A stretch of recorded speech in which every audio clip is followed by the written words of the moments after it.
Wah, halo para pejuang PTN, pasti lagi pusing banget ya mikirin strategi SNBT, apalagi saingannya ketat banget.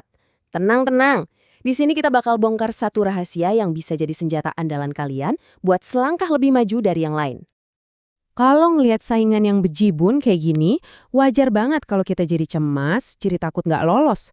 Tapi, daripada pusing sendiri, gimana kalau kita ubah data persaingan yang kelihatannya seram itu jadi kekuatan buat strategi kita?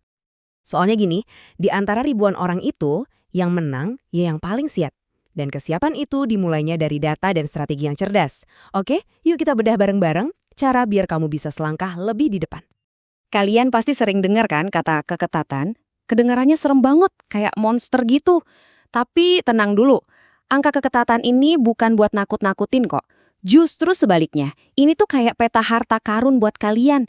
Ini alat bantu paling penting buat nyusun strategi perang di SNBT. Terus gunanya apa sih? Pertama, ya jelas, buat ngukur seberapa sengit pertarungannya di jurusan incaran kamu. Kedua, biar kamu bisa nentuin strategi pilihan, nggak cuma asal ikut-ikutan teman. Dan yang paling krusial nih, kamu jadi bisa siapin plan B atau rencana cadangan yang mantap. Jadi ini bukan soal untung-untungan, tapi soal main cerdas. Oke, sekarang kita masuk ke dagingnya nih. Nggak usah pusing, nggak perlu rumus aneh-aneh. Ngitung keketatan tuh gampang banget, cuma 3 langkah simple. Anggap aja ini kayak cheat code SNBT yang bakal kita pecahin bareng-bareng. Udah siap? Caranya tuh cuma gini. Cari tahu daya tampungnya berapa. Lihat jumlah peminat tahun lalu ada berapa. Terus tinggal masukin deh ke rumus. Simple kan? Yuk kita bahas satu-satu. Nah, buat langkah 1 dan 2 tadi, datanya dari mana? Kalian bisa langsung cek di website resminya SNPMB atau website kampusnya langsung. Semuanya ada di situ, transparan kok.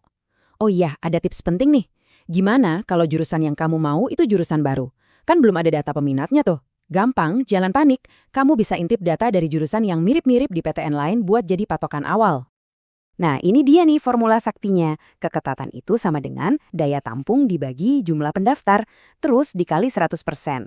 Gampangnya gini, kita tuh mau lihat dari sekian banyak orang yang mau masuk, seberapa besar sih pintu yang kebuka buat mereka? Biar makin kebayang, kita langsung pakai contoh aja ya. Misalkan nih, ada jurusan idaman kamu, kursinya cuma ada 100. Terus tahun lalu yang daftar ke situ ada 1.000 orang. Coba kita masukin angkanya ke rumus yang tadi. Dan, jeng, hasilnya adalah 10%. Artinya apa?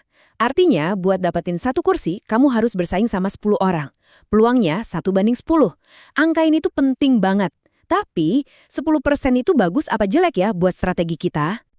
Nah, tabel ini nih yang jadi kamusnya. Kalau skornya 10%, artinya jurusan itu masuk kategori persaingan tinggi.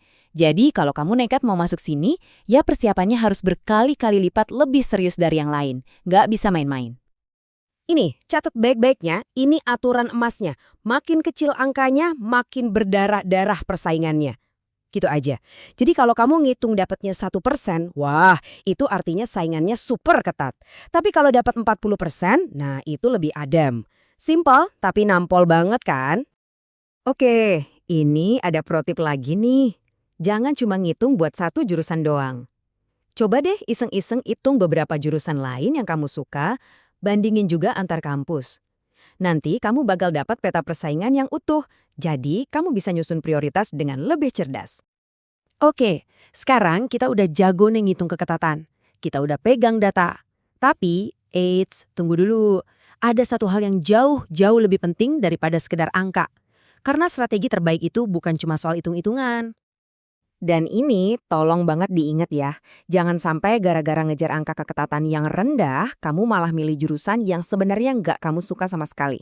Ingat, kamu bakal kuliah 4 tahun loh, passion dan kemampuan itu harga mati, tetap nomor 1. Angka-angka ini cuma alat bantu aja, bukan penentu takdir. Oke, buat ngerangkum strategi juaranya, nih ada beberapa tips lagi. 1. Jangan cuma lihat di satu kampus, coba bandingin jurusan yang sama di beberapa PTN. 2.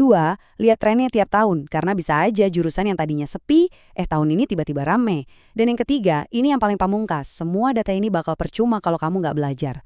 Persiapan belajar itu kunci utamanya. Titik. Jadi tujuan akhirnya apa sih? Tujuan akhirnya itu adalah nemuin titik tengah yang paling pas buat kamu. Jurusan yang kamu suka, yang kamu mampu, dan yang peluangnya masuk akal.